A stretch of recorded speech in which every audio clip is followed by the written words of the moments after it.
And we are back with author John Sledge. So, can you think of any anecdotes that might help bring to life some of the architectural history around us? Uh,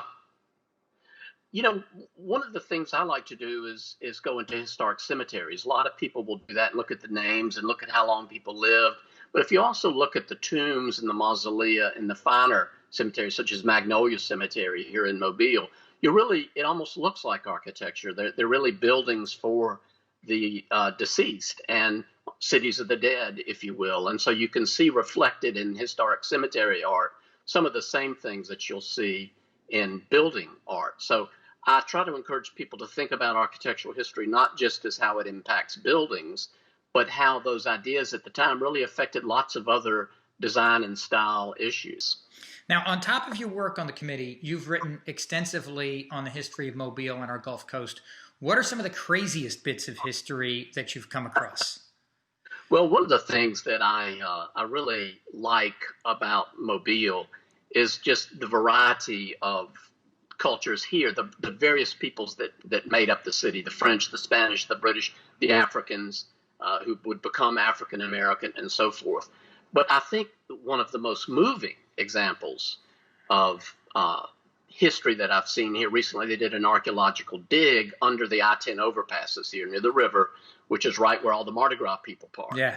And during that dig, one woman came up, accosted the survey crew and said, y'all have to stop. This is where I park my motorhome during Mardi Gras. She didn't want the archaeology to interfere with God forbid. But amazingly, they found the remnants of colonial 1740s era rice fields. They found the remnants of the ditch and the sluice gates. But in the bottoms of these ditches, they found the imprints, footprints of Singalese slaves, African slaves who had been brought over by the French to work these rice fields. And I thought, my God, here under this interstate, which has got traffic zooming across it and people yelling at the survey crew because they want to park their motorhomes here literally are the footprints of the slaves who in part helped make the distinctive culture that we have here. And so that's what I love about Mobile's history, is that it's so layered like that. So one of the first books on my radar was your book, The Mobile River. And I think one line you said summed it up. The river is the reason we are here. Exactly. Tell us what you meant by that and why you wrote that particular book. Yeah, I wrote that book because really from childhood, I'd loved the Mobile River, been impressed by it. In pre-Vietnam War days, my grandmother would take me down there to watch the stevedores at work. There was no security. You could go down there, and it was just so exotic. I mean, here are these freighters from all over the world, and these guys lifting and heaving, and even containerized shipping was fairly early on. So the wharf was an animated, diverse, exotic place. And I thought, this is really the backbone of our culture. This defines who we are. And the more I looked at history, the more and more I was impressed by how everybody that came here used the river and the bay and our waters for different reasons, but they were critical to the economic success. The French, the Spanish, the British all depended on the access to the Gulf and the broader Atlantic basin. And then here in more recent times, Airbus, Austal shipbuilding that goes on there, all the shipbuilding in World War II that happened there. So it was really struck me that without the river, the city's economy would be seriously impaired. Now let's talk about your most recent book, The Gulf of Mexico. What made you decide to write that one? Well, the same thing, because I had learned a lot about the Gulf all through my life and then studying Mobile more intensively. And then it struck me that, the Gulf Basin really is connected in more ways than I had realized. We have so much in common with Tampa, Pensacola, Biloxi, Tampico, Veracruz, and then Havana. In fact, Mobile's a sister city, as I believe New Orleans is as well, with Havana, Cuba. And I was amazed at the different connections and cultural exchanges between the cities. And we were talking a little bit about what makes the river so special. What do you think makes the Gulf of Mexico so special as a body of water and as a maritime region? Well, the Gulf really is, they call it the American Sea. Before that, it was the Spanish Sea. But the Gulf is critical even now for its trade opportunities. The Panama Canal has been enlarged. Of course, that empties into the Caribbean, but shipping goes through the Gulf. Houston is a very busy port. Mobile is like the 10th busiest port in the country. Havana and Veracruz are both building very large container ports, automobile export. The petroleum industry is huge in the Gulf. The U.S. gets, a sixth at least of its natural gas from the Gulf. A lot of oil exploration goes on in the Gulf, as we all know too well. Now, I recall you detailed an incredible story about German U-boats in the Gulf during World War II, which kind of blew my mind. What's that story, and why were there U-boats traveling so freely in our waters? Yeah, early in the war, like in 1942, we had virtually no coastal defense. I mean, Fort Morgan was there. They had some searchlights and some coastal artillery, but very little. And the Nazis realized that they could get into the Gulf and operate more or less unimpeded. And there was all of this traffic coming into New Orleans, into Mobile, Tampa, coming up out of the Caribbean. They were bringing in bauxite from Trinidad, which was critical in the manufacture of aluminum for the war effort. So they were able to get into the Florida Straits, and they called it the happy time for about 6 months there in 1942-43.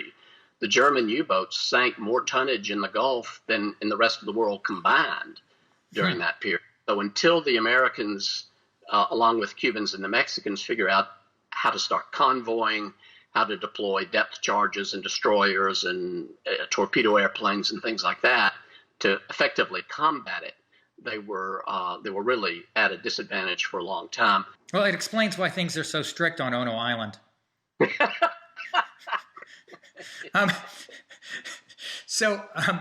I believe you also talk about in the book how a certain truck driver revolutionized shipping containers. Tell us about that.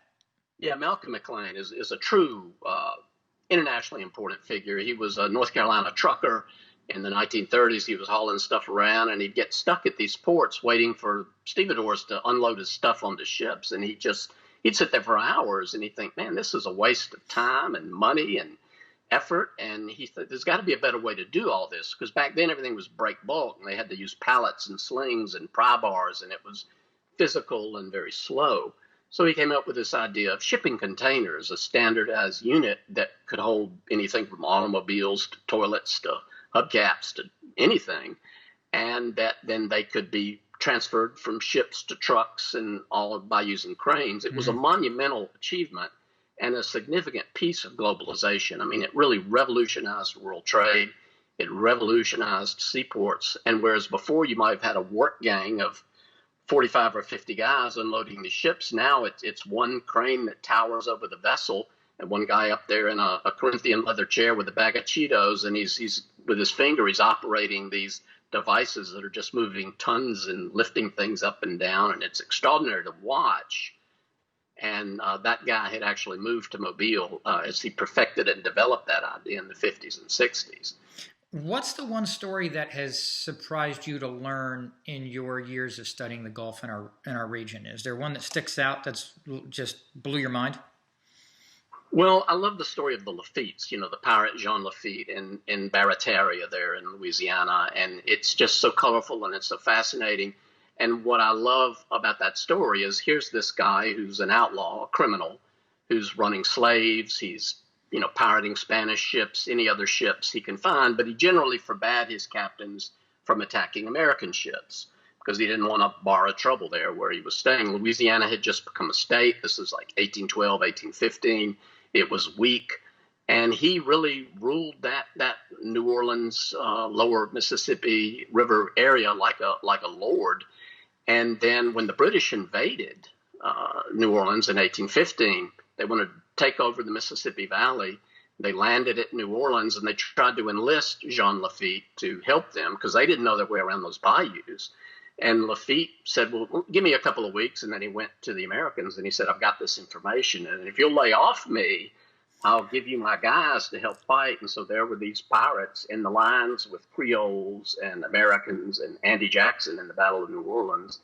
And they helped repel the British. And that really turned the tide of national history because if the British had captured New Orleans, they never would have given it up. A pivotal moment and a heroic moment as well. So, John, where can people pick up a copy of your book, and what can we expect from you in the future?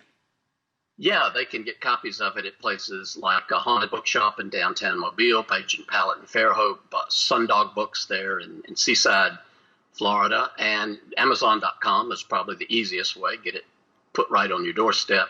Pass Christian books as well, and Mississippi has it. As far as the future goes, I'm looking at a study between Havana and Mobile. And there are many connections going back hundreds of years. Havana celebrated its 500th anniversary last year. And of course, Mobile's a little over 300.